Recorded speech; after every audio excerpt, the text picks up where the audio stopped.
In this video, I'm going to show you how to create a bootable USB so that you can install Windows 10 IoT Enterprise LTSC.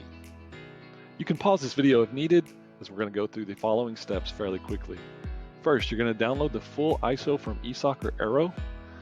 If the ISO happens to be a DVD9 dual layer, I have a video on how to convert that to a single ISO.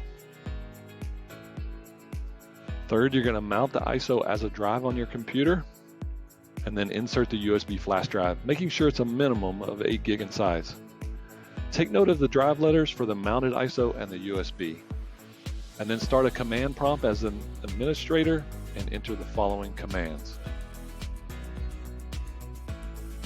You're going to launch the Diskpart utility, and then you're going to type list disk. Look at the disk drives that are there and choose the smallest one, which is usually your USB.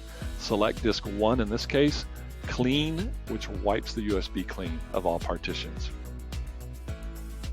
Then you're going to create a partition primary, then you're going to select partition 1, and then lastly you'll make it active.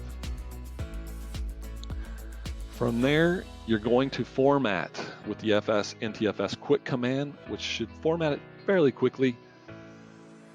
Then you'll assign a drive letter and exit it out of the Diskpart utility.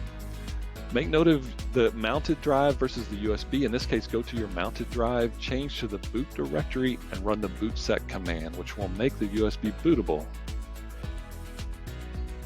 From there, change to the root of your mounted ISO and run the xcopy command, copying all the contents from your mounted ISO to the USB with those switches.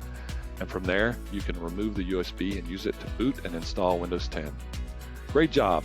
Any questions? Make sure and contact us here at Arrow.